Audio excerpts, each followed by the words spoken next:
देखो देखो आज यहाँ पे पीरियोडिक टेबल यहाँ पे रिवाइज करवा देते हैं। और सबसे पहले यहाँ पे देखोगे डायरेक्ट अगर क्वेश्चन यहाँ पे नहीं भी अगर आता है तो यहाँ से मतलब बहुत सारे ऐसे क्वेश्चन है जो इनडायरेक्ट पूछा जाएगा। और एमसीक्यू के लिए डायरेक्ट मतलब ये मतलब जरूरी है, ठीक है।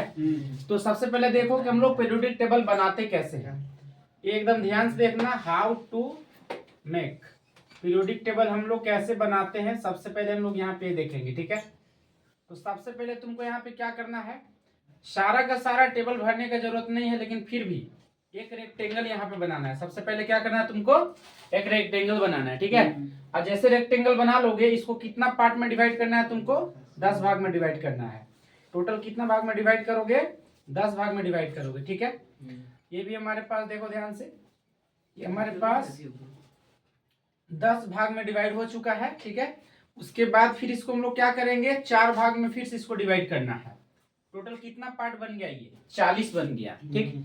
एक सबसे पहले एक बड़ा रेक्टेंगल लेना है, उसको इस तरीका से 40 को स्क्वायर बॉक्सेस में बनाना है, ठीक है। मतलब ये जो तुमको 40 एलिमेंट यहाँ पे दिख रहा है, ये 40 एलिमेंट कौन सा एलिमेंट है, तो बोलोगे कि 40 एलिमेंट डी ब्लॉक का एलिमेंट है। कितने ब्लॉक होते हैं टोटल, तो बोलेंगे हमारे पास 4 ब्लॉक होते हैं, S block, P block, D block, F block. तो सबसे पहले तुमको कौन सा ब्लॉक बनाना है, डी ब्लॉक बनाना है, ठीक है। डी ब्लॉक में टोटल तुम देखोगे तो 10 को हमारे पास देखोगे यहाँ पे क्या दिख रहा है तुमको, वर्टिकल रो है कि नहीं। और जो वर्टिकल रो दिखता है उसको हम लोग क्या बोलते हैं, कॉलम बोलते हैं, वर्टिकल। ये हमारे पास जो वर्टिकल जो देख पा रहे हो यहाँ पे, वर्टिकल ग्रुप है तुम्हारा, है कि नहीं, ये तुम्हारा क्या बोलो, ग्रुप है। इसकी संख्या कितनी होती है, तो बोलना है 18। इसकी संख्या कितनी होती है, 18। और जो हॉरिजॉन्टल होता है, ठीक है, हॉरिजॉन्टल यानी लेफ्ट टू राइट वाला, इसकी टोटल संख्या अगर तुम बोलोगे पीरियड का, ठीक है, ये हो गया तुम्हारा पीरियड। ये तुम्हारा कॉलम है, ये तुम्हारा क्या बोलो, कॉलम है, क्लियर है। अब पीरियड की संख्या कितनी होती है, 7 होती है, ठीक है। यानी जो हॉरिजॉन्टल रो होता है ना, हॉरिजॉन्टल रो, उसको हम लोग क्या बोलते हैं, पीरियड। अब इसी में हम लोग ध्यान से देखेंगे किस तरह से हम लोग को टेबल को कंप्लीट करना है, ठीक है। अब ध्यान से देखना, इतना बनाने के बाद, ये हमारा डी ब्लॉक बनाने के बाद तुमको क्या करना है, 2 को टेबल यहाँ पे और इस तरीका से हम लोग को 2 लाइन और खींचना है। ध्यान से देखना, इस तरीका से हम लोग को 2 को और खींचना है, ठीक है। ऐसे खींच दिए 2 को। और यहाँ पे तुमको सबसे पहले क्या रखना है, हाइड्रोजन। सबसे पहले क्या रखना है, हाइड्रोजन, क्लियर है। अब इसको देखो मिला दो लाइन से, यहाँ पे टेबल बन गया तुम्हारा, ठीक है। और यहाँ 2 टेबल अलग से बन गया। यहाँ तक बात सबको समझ में आया है। यानी डी ब्लॉक पहले बनाने के बाद जो यहाँ से तुम देख रहे हो, ये तुम्हारा कौन सा ब्लॉक है, एस ब्लॉक एलिमेंट। ये कौन सा ब्लॉक, एस ब्लॉक एलिमेंट है। और यहाँ पे कौन सा ब्लॉक है, डी ब्लॉक है। सबसे पहले तुमको शुरुआत क्या करना है, डी ब्लॉक से। सबसे पहले शुरू कहां से करना है, डी ब्लॉक। उसके बाद तुम्हारा आ गया एस ब्लॉक। अब देखो पी ब्लॉक का बात करेंगे ना, तो पी ब्लॉक के लिए क्या करना है तुमको, फिर यहाँ से यहाँ तक टेबल बनाना है इस तरह से, और 6 टेबल यहाँ तक तुमको बनाना है। अब टोटल हमारे पास 6 कॉलम और यहाँ पे बनाएंगे, ठीक है। तो देखो यहाँ पे 2 कॉलम लोग यहाँ पे बना लेते इस तरीका से, 2 को कॉलम यहाँ भी बनेगा इस तरीका से, और 2 कॉलम फिर से बनेगा। टोटल कितना हो गया, 6 कॉलम हुआ ना। और इसके बाद एक हम लोग यहाँ पोजीशन किसका फिक्स करना है, बोलो, हीलियम का। किसका पोजीशन, हीलियम का फिक्स करेंगे ना ऐसा। अब ध्यान से देखना, ये सारे हम लोग यहाँ पे देखो रो को ऐसे मिला देना है फिर से, ठीक है। हम लोग रो यहाँ पे मिला चुके हैं, ये हमारे पास रो मिल चुका है। ये कौन सा बोलो, तो यहाँ से यहाँ तक जब बात करोगे ये कौन सा है, बोलो, इसको बोलते हैं हम लोग पी ब्लॉक। क्या बोलेंगे, पी ब्लॉक एलिमेंट। ये कौन सा ब्लॉक हो गया, पी ब्लॉक, क्लियर है। अब ध्यान से देखो तो ये हमारे पास पहला ग्रुप है, ये दूसरा ग्रुप है कि नहीं। यहाँ देखो तुम्हारा तीसरा ग्रुप 4 5 6 7 8 9, ये हो गया 10 11 12, ये हो गया 13 14 15 16 17, ये हो गया तुम्हारा 18, क्लियर है यहाँ तक। अगर तुम बात करोगे तुम्हारा पहला पीरियड हो गया, ये हमारा दूसरा पीरियड हो गया, इसको P2 बोल देते हैं। ये हमारा P3 हो गया, है कि नहीं। ये हमारे पास P4 हो गया, P5 P6, ये हो गया P7। यहाँ तक क्लियर है। यानी जो पीरियोडिक टेबल हम लोग यहाँ पे ड्रॉ कर रहे हैं, उसका बेसिक यहाँ पे फंडा ऐसा ही तुम्हारा जाता है, ठीक है। अब बाकी तुम अगर बात करोगे एक ब्लॉक का, तो एक ब्लॉक नीचे में बनता है, ठीक है ना। एक ब्लॉक कहाँ बनेगा, नीचे में। और इसमें टोटल अगर बात करोगे तो कितने हमारे पास पीरियड होते हैं, इसके लिए 2 पीरियड। और ग्रुप इसमें टोटल कितना होता है 14 होता है, यानी इसको टोटल 14 पार्ट में हम लोग डिवाइड करेंगे। ठीक है, 1 2 3 4 5 6 7 8 9 10 11 12 13 हो गया है, यहाँ पे हो गया 14 हो गया ना। 3 4 5 6 7 8 9 10 11 12 13 14, इसमें टोटल हमारे पास 28 एलिमेंट है कि नहीं, यानी हमारे पास एक ब्लॉक है। बोलो ये कौन सा एलिमेंट है, बोलेंगे एफ ब्लॉक के एलिमेंट यहाँ पे रहेंगे। कौन सा ब्लॉक रहेगा, एफ ब्लॉक एलिमेंट रहेगा। ठीक है, यहाँ तक तो यहाँ तक बेसिक चीज समझ में आया। अब देखोगे ग्रुप वाइज और पीरियड वाइज सारे एलिमेंट को भरा जा सकता है, लेकिन क्लास 10 के लिए जितना जरूरी है उतना एलिमेंट हम लोग को लिखना है और लेफ्ट टू राइट लिखना है। ठीक है, लेफ्ट टू राइट लिखना है। क्लियर है यहाँ तक? तो ध्यान से देखना, हाइड्रोजन के बाद क्या होता है, हीलियम होता है, उसके बाद क्या होता है, lithium, beryllium, boron, carbon, nitrogen, oxygen, fluorine और नियोन हो जाएगा यहाँ तक। उसके बाद यहाँ पे क्या आता है, सोडियम, मैग्नीशियम है ना, aluminium, silicon, phosphorus, sulphur, chlorine, उसके बाद आर्गन। 18 तक भर चुका है हमारा। ठीक है, 19 में क्या आता है, potassium, calcium, scandium, titanium, vanadium, chromium. उसके बाद क्या आता है, क्रोमियम के बाद बोलो मैग्नीज, आयरन। उसके बाद क्या आता है, कोबाल्ट, निकेल, कॉपर और जिंक। यहाँ तक क्लियर है? ये बात सबको समझ में आ रहा है? मतलब ये जो पूरा का पूरा जो पीरियोडिक टेबल तुम यहाँ पे देख पा रहे हो, उसमें हम लोग क्या करेंगे, 4 तरह से चीजें यहाँ पे हैं। ठीक है, कितने तरह से हैं, 4 तरीका चीजें हैं। जैसे ध्यान से देखना, सबसे पहले तुम यहाँ पर अगर देखोगे तो इस एलिमेंट में कुछ एलिमेंट क्या होंगे, बोलो मेटल्स, कुछ एलिमेंट्स क्या होंगे, नॉन मेटल्स। ठीक है, कुछ एलिमेंट्स क्या होंगे, नॉन मेटल्स। कुछ एलिमेंट्स यहाँ पे क्या होंगे, मेटलॉइड्स होंगे। ठीक है, कुछ एलिमेंट्स क्या होंगे, मेटलॉइड्स होंगे। ठीक है, और कुछ यहाँ पे क्या होंगे, बोलो तो नोबल गैसेस भी होंगे। ठीक है, कौन सा गैस होगा, बोलो नोबल गैस होगा। क्लियर है यहाँ तक? ठीक है ना, ये बात सबको समझ में आ रहा है? एक रेक्टेंगल से शुरुआत करके हम लोग पूरा का पूरा पीरियोडिक टेबल यहाँ पे ड्रॉ कर दिए, लेकिन हम पूरा का पूरा भी फील नहीं कर रहे हैं। अगर 11th या 12th क्लास में पढ़ोगे ना केमिस्ट्री, तो वहां पे कंप्लीट हम लोग को स्टडी करना है। ग्रुप वाइज भी पढ़ना होगा वर्टिकल कॉलम के हिसाब से, और पीरियड वाइज भी पढ़ना होगा। लेकिन अप टू क्लास 10 या 9-10 तक हम लोग बात करेंगे ना, तो हमारे पास पीरियोडिक टेबल को बेसिक 30 यानी जिंक तक तुम पढ़ लोगे तो हमारा काम हो जाएगा। बस इसी में तुमको पहचानने की जरूरत है कौन मेटल है कौन नॉन मेटल है। ठीक है, कौन मेटल्स है और कौन नॉन मेटल्स है। ठीक है, इसको पहचानने की जरूरत है। अब ध्यान से देखना, मेटल्स और नॉन मेटल पहचानने का भी एक तरीका इलेक्ट्रॉनिक कॉन्फ़िगरेशन के आधार पर है ना। इलेक्ट्रॉनिक कॉन्फ़िगरेशन के आधार पर हम लोग इसको पढ़ सकते हैं। ठीक है, अब सबसे पहले अगर बात करोगे तो 1 से 30 तक में नोबल गैस की संख्या कितनी है, बोलो 3 गो। नोबल गैस की संख्या कितना है, 3 गो, हीलियम, नियोन, आर्गन। ठीक है, हो जाएगा ना। उसके बाद अगर तुम यहाँ पे बात करोगे तो हमारे पास इसके बाद क्रिप्टन भी आता है। ठीक है, क्रिप्टन भी आता है, जेनॉन भी आता है। ठीक है, यहाँ पे क्या आता है, बोलो जेनॉन।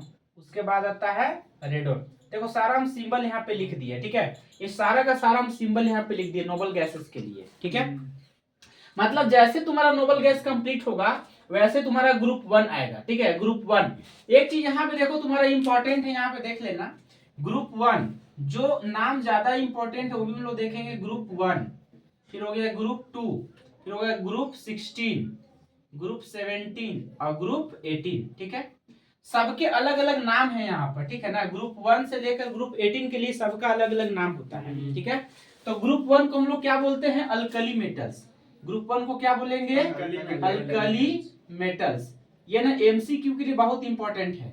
ग्रुप 2 को हम लोग क्या बोलेंगे, अल्कलाइन अर्थ मेटल्स। ठीक है, अल्कलाइन अर्थ मेटल्स।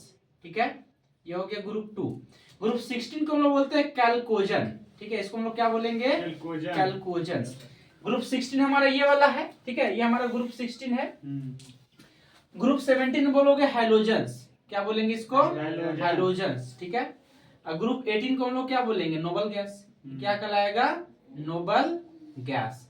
इसी नोबल गैस को हम लोग इनर्ट गैस भी कहते हैं। क्या बोलेंगे, इनर्ट गैस। इसी को हम लोग नॉन रिएक्टिव गैस कहते हैं, नॉन रिएक्टिव गैस कहते हैं। इसी को हम लोग जीरो ग्रुप कहते हैं। ठीक है। इसी को किस नाम से जाना गया है? जीरो ग्रुप के नाम से। Noble gas, inert gas, non reactive gas या जीरो ग्रुप, इसी को बोला गया है। ठीक है, यहाँ तक बात समझ में आ रहा है? ठीक है ना। एकदम ध्यान से एक एक बात समझते चलना। अगर ये कॉन्सेप्ट तुम्हारा क्लियर रहेगा तो तुम्हारा केमिस्ट्री बहुत ज्यादा हेल्पफुल हो जाएगा, बहुत ज्यादा इजी हो जाएगा। ठीक है, यहाँ तक ये टेबल सबको समझ में आ गया है? कोई दिक्कत नहीं है। टेबल को भी हम ना, टेबल को भी यहाँ पे मिटाएंगे नहीं अभी हम, लेकिन जो एक्स्ट्रा इन्फॉर्मेशन यहाँ पे तुम देख रहे हो ये तुम्हारे लिए बहुत ज्यादा जरूरी होगा। क्लियर है यहाँ तक? लेकिन साइड वाली चीजें हम मिटा देंगे ताकि इसमें हमको और भी कुछ लिखना होगा, है ना। लेकिन ये टेबल बढ़िया से देख पाए हो ना, कितना आसान है समझना। ठीक है, कोई दिक्कत है यहाँ तक? नहीं। अब ध्यान से देखना किस ग्रुप में क्या क्या रहता है, हम लोग यहाँ पे बात करेंगे। ठीक है, सबसे पहले ध्यान से देखना यहाँ पर कि हम लोग यहाँ पे देखेंगे कि मेटल्स, नॉन मेटल्स और किसका पोजीशन कहाँ कहाँ पे रहता है, ये भी हम लोग यहाँ पे बात करेंगे। ठीक है, जैसे हम लोग सबसे पहले हमें ध्यान से देखना, तो हमारे पास यहाँ पे क्या है, ग्रुप 1, ध्यान से देख लेना, ग्रुप 1 और ग्रुप 2, ग्रुप 1 और ग्रुप 2 एक्सेप्ट हाइड्रोजन, हाइड्रोजन को छोड़कर, हाइड्रोजन को छोड़कर ग्रुप 1 और ग्रुप 2 पूरा का पूरा क्या है? मेटल्स है। क्या बोलो? मेटल्स है। ये हमारे पास पूरा क्या है? मेटल्स है। कोई दिक्कत है यहाँ तक? ये हमारे पास क्या है? मेटल्स है। क्लियर है यहाँ तक? तुम चाहो तो पूरा टेबल भी याद कर सकते हो, लेकिन 10 क्लास तक पूरा टेबल याद करने का, याद रखने का कोई खास जरूरत नहीं पड़ेगा। बस इतना ध्यान रखना, ये जो तुमको दिख रहा है हाइड्रोजन, लिथियम, सोडियम, कैल्शियम, ये ग्रुप 1 वाले हैं। तो जो ग्रुप 1 वाले हैं उनका इलेक्ट्रॉनिक कॉन्फ़िगरेशन 1 होगा, जो ग्रुप 2 वाले हैं उनका इलेक्ट्रॉनिक कॉन्फ़िगरेशन ग्रुप 2 होगा। सबका कॉन्फ़िगरेशन निकालने का तरीका अलग अलग है। यहाँ तक क्लियर है बात? सबका इलेक्ट्रॉनिक कॉन्फ़िगरेशन निकालने का तरीका अलग अलग है। क्लियर है यहाँ तक? ये हमारे पास मेटल्स है। ग्रुप 1 और 2 में हाइड्रोजन को छोड़कर सारे के सारे क्या है? मेटल्स है। क्लियर है यहाँ तक? अब तुम अगर बात करोगे ग्रुप नंबर तुम्हारा 3 से लेकर ग्रुप नंबर 10 तक, ठीक है, ग्रुप नंबर 3 से लेकर ग्रुप नंबर 10 तक, ये भी सब का सब क्या बोलो? मेटल्स है। इसको हम लोग ट्रांजिशन मेटल भी कहते हैं। क्या बोलते हैं? Transition metal. इसी का नाम क्या है? Transition metals. एक ब्लॉक को हम लोग बोलते हैं इनर ट्रांजिशन, इसको हम लोग क्या बोलेंगे? Inner transition metals. एक ब्लॉक का नाम क्या है? Inner transition metals. क्लियर है? ठीक है यहाँ तक? चलो, ये हमारे पास क्या हो गया? Transition metals. इसी को लोग ब्रिज एलिमेंट कहते हैं। इनकी टोटल संख्या कितनी होती है? तो बोलेंगे 40। ट्रांजिशन मेटल्स की टोटल संख्या कितनी होती है? 40। यानी तुम कह सकते हो स्कैंडियम से लेकर जिंक तक जो 10 का 10 एलिमेंट है, all are metals, all are metals. यहाँ तक क्लियर है? सबको बात समझ में आ गया? लेकिन अगर तुम ग्रुप 12 से लेकर बात करोगे ना, यहाँ पे देखो 3 से लेकर 12 तक जाएगा, 3 से लेकर 12। और ग्रुप 13 से लेकर अगर तुम बात करोगे ग्रुप नंबर 18 तक का, ठीक है, ग्रुप नंबर 18 तक का, तो यहाँ पे सारे मिक्स हैं। ठीक है, अगर 13 से 18 अगर तुम बात करोगे तो यहाँ पे क्या है? सारा मिक्स है। Some of the elements are metal, some are non metals, metalloids and noble gases. ठीक है, कुछ एलिमेंट्स मेटल भी होगा, नॉन मेटल, मतलब कह सकते हो कि टोटल यहाँ पे देख पा रहे हो 37 एलिमेंट है ग्रुप 13 से लेकर ग्रुप 18 तक। ठीक है, ग्रुप 13 से लेकर ग्रुप 18 तक टोटल कितने एलिमेंट यहाँ पे हैं? 37 एलिमेंट। उस 37 एलिमेंट में पूरा का पूरा कॉम्पोजिशन है तुम्हारा, कुछ मेटल्स, कुछ नॉन मेटल्स, कुछ नोबल गैस, सारा इसमें मिक्स होगा। ये बात समझ में आ गया? कोई दिक्कत है यहाँ तक? नहीं। अब कैसे पता करेंगे कि कौन मेटल्स है? ये तो तुमको समझ में आ गया कि 21 से लेकर 30 तक सारे के सारे मेटल्स हैं। 21 से लेकर 30 तक सारे के सारे क्या है? मेटल्स है। लेकिन 1 से 20 तक कैसे तुमको पता चलेगा कौन मेटल्स है, कौन नॉन मेटल्स है? अब देखो, हालांकि 9th का कॉन्सेप्ट था, ये कौन सी क्लास का कॉन्सेप्ट था? 9th क्लास का कॉन्सेप्ट था। लेकिन फिर से यहाँ पे ध्यान से देख लेना, हम सारा का सारा कॉन्सेप्ट यहाँ पे हम लिख दे रहे हैं। ठीक है, हम सारा का सारा कॉन्सेप्ट लिख दे रहे हैं। ये हमारे पास हीलियम, हाइड्रोजन से लेकर हीलियम, उसके बाद बोलो तो क्या आता है? लिथियम, बेरिलियम ना, उसके बाद बोरोन, कार्बन, कार्बन के बाद क्या आता है? नाइट्रोजन ना, ऑक्सीजन, उसके बाद फ्लोरीन। ठीक है, उसके बाद क्या हो जाता है? नियोन, ठीक है, ये हमारा हो गया। उसके बाद ध्यान से देखना, हम यहीं पे हम लिख दे रहे हैं ना, जैसे 1 से लेकर हम लोग 10 तक यहाँ पे लिख दिए, ठीक है। फिर यहाँ 11 से हम लिख रहे हैं, बोलो तो sodium, magnesium, aluminium, silicon, phosphorus, sulphur, chlorine, ठीक है। उसके बाद क्या आएगा? सल्फर। उसके बाद क्या आएगा? आर्गन। सल्फर नहीं, आर्गन ना। उसके बाद क्या आएगा? पोटेशियम। उसके बाद कैल्शियम। अब कॉन्फ़िगरेशन लिखो तो इसका क्या कॉन्फ़िगरेशन होगा? 1। इसका क्या होगा बोलो? 2। इसका हो जाएगा 2,1। इसका बोलो फास्ट 2 2। इसका कॉन्फ़िगरेशन 2 3, 2 4, 2 5, 2 6, 2 7 और 2 8। क्लियर है? पूरा का पूरा 9th का कॉन्सेप्ट है यहाँ तक, ठीक है। अब देखो यहाँ पर देखो तो 2 8 के बाद 1 भी आएगा, 2 8 1। इसमें आएगा 2 8 2। इसमें क्या आएगा? 2 8 3 आएगा। इसमें 2 8 4 आएगा, ठीक है। 2 8 5। यहाँ पे आएगा 2 8 6। यहाँ पर आएगा 2 8 7। इसमें आएगा 2 8 8। ये तो भर गया पूरा। 8 8 1। उसके बाद हम लोग क्या लिखेंगे? 2 8 8 2। यहाँ तक क्लियर है सबका एकदम, ठीक है। अब ध्यान से हमको यहाँ पे देखना है कैसे पता चलेगा मेटल्स, ठीक है। अब ध्यान से देखो, ये पूरा का पूरा देखो भर गया, ठीक है। पूरा का पूरा भर गया, तुम्हारा क्या हो गया? Noble gas. ये क्या हो गया? Noble gas. ये भी देखो पूरा भर चुका है, ये भी क्या हो गया? नोबल गैस, ठीक है। ये भी पूरा भर चुका है, तो ये भी क्या हो गया? Noble gas. यानी कि हाइड्रोजन के बाद हीलियम, फिर हो गया नियोन और आर्गन। हीलियम, नियोन और आर्गन, ठीक है। हीलियम, नियोन और आर्गन, तीनों में कंप्लीट सेल है। K सेल भी भरा हुआ है, L सेल भी भरा हुआ है, M सेल भी भरा हुआ है, तो तीनों क्या कहलाएगा? नोबल गैस कहलाएगा। क्लियर है? लेकिन ध्यान से देखना, अगर मान लो 1 से लेकर 3 तक अगर मान लो तुम्हारा है, अगर मान लो, ध्यान से देखना, अगर लास्ट में अगर मान लो 1 से लेकर 3 तक अगर मान लो है, 1 है, 2 है या 3 है, इसको हम लोग क्या बोलेंगे? मेटल्स बोलेंगे। क्या बोलेंगे? मेटल्स बोलेंगे। ये बात एकदम ध्यान से देख लेना। लास्ट में इलेक्ट्रॉन कितना है? 1 है, 2 है, 3 है। 1 है, 2 है या 3 है, ठीक है। तो क्या कहलाएगा? मेटल्स कहलाएगा। अगर ये 4 है तो ज्यादा संभावना ये है नॉन मेटल भी हो सकता है या सेमीकंडक्टर भी हो सकता है। नॉन मेटल भी हो सकता है या सेमीकंडक्टर भी हो सकता है। लेकिन अगर मान लो कि तुम्हारा 5 6 और 7 है तो ज्यादा संभावना यही रहता है, क्या बनता है? ये नॉन मेटल्स होता है। क्या होता है? नॉन मेटल्स होता है। क्लियर है यहाँ तक बात, ठीक है। लास्ट में इलेक्ट्रॉन 1 2 या 3 रहेगा तो मेटल्स, और लास्ट में इलेक्ट्रॉन अगर मान लो 5 6 या 7 रहेगा तो क्या कहलाएगा? नॉन मेटल्स कहलाएगा। अब देखो पहचानो, सबसे पहले ये तो हमारे पास देखो, इसका तो बहुत कैरेक्टर है, कभी कभी मेटल जैसा भी बिहेव करेगा, कभी कभी नॉन मेटल जैसा भी बिहेव करेगा, है कि नहीं। लेकिन ये तुम्हारा एक, इसको माइनस कर दो और 3 गो हमारे पास नोबल गैस यहाँ तक आ चुका है। 4 एलिमेंट माइनस हो गए, टोटल 20 में 16 एलिमेंट बचा हुआ हमारे पास, है ना।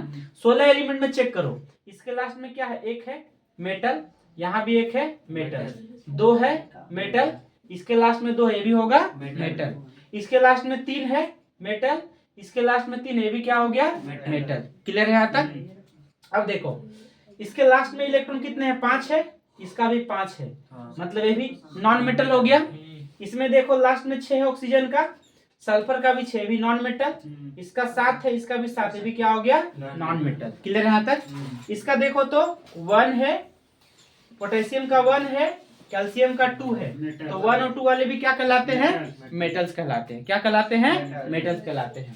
यानी मेटल्स और नॉन मेटल्स 1 से लेकर 20 तक भी पहचानना सीख चुके हो, ठीक है ना। और 21 से लेकर तुम्हारा यहाँ 30 तक तो ऑलरेडी बता दी, ऑल आर मेटल्स, इसमें कोई दिक्कत वाली बात नहीं है, ठीक है। कोई दिक्कत है यहाँ तक? पक्का एकदम समझ में आ गया ना। अब इसी के आधार पे हम लोग सारा का सारा जो है, मतलब जितने भी हम लोग फॉर्मूला यहाँ पे बनाते हैं, चाहे तुम्हारा मेटल्स नॉन मेटल्स में फॉर्मूला बनाते हो, चाहे तुम्हारा फॉर्मेशन बनाते हो, जैसे कैसे बोलते हो तुम?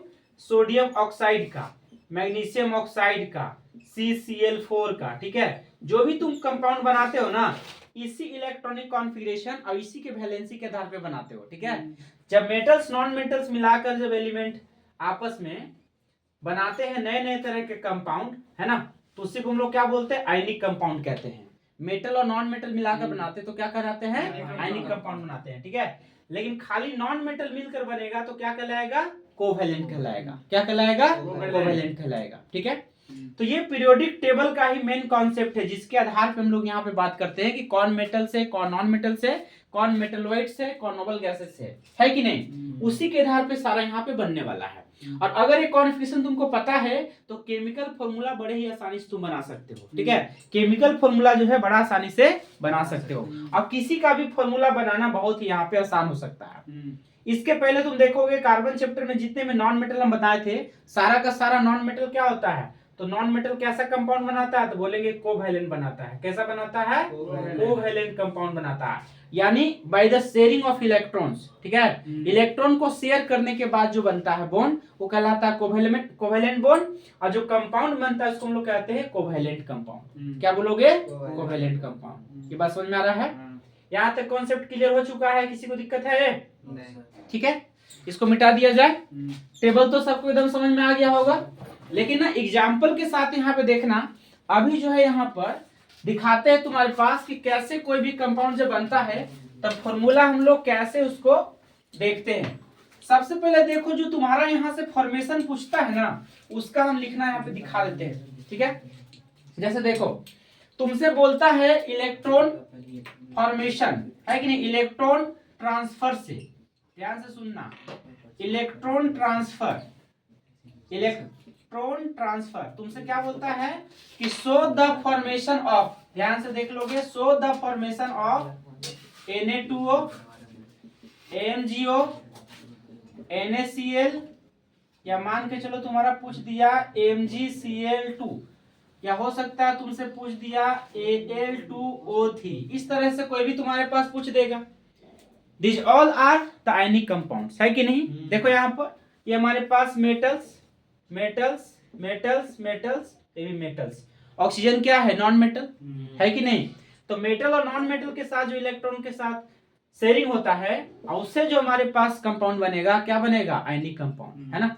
तो आयनिक कंपाउंड का ना बोलेगा कि show the formation of, show the formation of, ठीक है, फॉलोइंग। वहां तो एक ही पूछता है, किसी का भी एक या दो पूछ देगा, ठीक है, बाय इलेक्ट्रॉन ट्रांसफर। तो सबसे पहले क्या करोगे, सबका यहाँ पे इलेक्ट्रॉनिक कॉन्फिगरेशन लिखेंगे, तभी ना बनेगा। ये तो तुम्हारे पास हो गया आयनिक कंपाउंड, ये सारे के सारे क्या हो गए, आयनिक कंपाउंड। अब इसी आयनिक कंपाउंड का एक और नाम होता है इलेक्ट्रोवैलेंट कंपाउंड। इसका नाम क्या होता है, इलेक्ट्रोवैलेंट कंपाउंड। क्लियर है। लेकिन अगर तुमसे बोलेगा कोवैलेंट कंपाउंड, ठीक है, तुमसे क्या बोल दिया जाएगा, कोवैलेंट कंपाउंड। तो कोवैलेंट कंपाउंड में क्या होता है, नॉन मेटल्स इसमें रहते हैं, दोनों का दोनों क्या रहेंगे, नॉन मेटल्स रहेंगे। जैसे तुम्हारा मान लो H2O हो गया, है ना, तुम्हारे पास NH3 हो गया, C2H6 हो गया। ये सारे के सारे कैसे कंपाउंड्स हैं, कोवैलेंट कंपाउंड है। इसमें एक भी मेटल तुमको दिख रहा है, नहीं, कोई मेटल यहाँ पे नहीं दिख रहा है। सारे के सारे क्या दिख रहे हैं, नॉन मेटल। तो सारे के सारे यहाँ पे कंपाउंड क्या कहलाएंगे, कोवैलेंट कंपाउंड, ठीक है। यानी कि कोवैलेंट कंपाउंड अगर हमारे पास, ध्यान से देख लेना, अगर तुमको अगर बेसिक टेबल अगर पता नहीं होता तो ये सब तुमको पता ही नहीं चल पाता कि कैसे मतलब बनता है। अब तो समझ में आ गया होगा ना, क्लियर है, ये टॉपिक सबका क्लियर हो गया है, ठीक है। अगर ये क्लियर हो गया है तो इसको रिवाइज कर लेना है पूरा पूरा। ये बात समझ में आ रहा है ना, ठीक है, क्लियर है यहाँ तक, चलो ठीक है।